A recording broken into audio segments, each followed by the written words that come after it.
मी कधी स्वप्नातही विचार केला नव्हता की नगरपासून फक्त 18 किलोमीटर अंतरावर असला भन्नाट वॉटरफॉल असेल, जिथं मी मित्रांसोबत मस्त गारगार पाण्यापाशी पक्ष्यांच्या गोड आवाजामध्ये आणि निसर्गाच्या कुशीत मस्त जेवणाचा आनंद घेऊ शकेल. तर राम राम मंडळी, मी तुमचा मास्टर आणि आपण घेतले चॅलेंज 80 दिवसात 5000 फॉलोअर्स आणि सबस्क्रायबर कंप्लीट करायचे. तुम्ही मला अजून फॉलो नसेल केलं तर काय करू राहिले राव, लवकर फॉलो करून द्या ना. तर आज आपल्या शाईनचा खटका टाकून मी आणि माझा भाऊ चाललो होतो विळ्याच्या दिशेने, कारण की लोकेशन जवळपास तिकडच आहे. तिथे पोहोचल्यावर तुम्हाला असं वाटेल जसं काय आपण लहानपणी आपली ड्रॉइंग बुक बघू राहिलो, जसं आपण लहानपणी 2 डोंगर काढायचो त्याच्यामधून मस्त नदी वाहताना काढायचो ना, तसं सेम टू सेम इथे गेल्यानंतर तुम्हाला लहान मोठे असे भरपूर धबधबे बघायला भेटतील आणि त्यातली त्यात रांजण खळगे सुद्धा बघायला भेटतील. हे ना पाणी आदळून आदळून बनलेले आहेत बरं का. इथं पोरं तर फुल ग्रुपने एन्जॉय करायला येतं भाई. हे पोरं बघा कसले भारी रील काढत होते. आता शेवट ते आपल्या नगरचे पोरं आहेत, एन्जॉय तर करणारच. त्यांना बघून मला पण वाटलं होतं पाण्यात उडी टाकावं, पण मला आलेली होती ताप.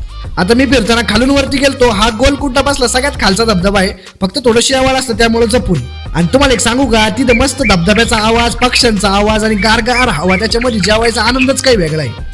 इथं असणारा सगळ्यात मोठ्या धबधब्यांपैकी हा सगळ्यात मोठा धबधबा आहे आणि याची खोली पण जास्त आहे. जी घळे असतील याची ही सगळ्यात खोल आहे, त्याच्यामुळे इथं जरा पोहणं रिस्की आहे. तुम्हाला जर एकदम पक्क पोहता येत असलं तरच इथं पोहा.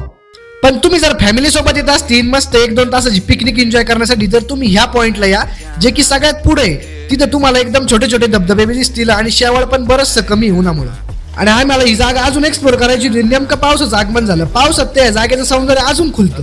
मग मस्त चहा मारून मी घातला रेनकोट, कारण की आपल्याला इथून जायचंय आपल्या दुसऱ्या स्पॉटवर. आणि तिथं जातानाचाच रोड बघा कसला भारी, मग स्पॉट कसला असेल. आता हा पुढचा भन्नाट स्पॉट आहे ना, मी काय नाही रे नगराच्या 4थ्या भागात दाखवणार आहे. तो पाहण्यासाठी तुम्ही मला फॉलो करून द्या आणि ही रील त्या मित्राला पाठवा जो कायम म्हणतो काय नाही रे तुमच्या नगरात.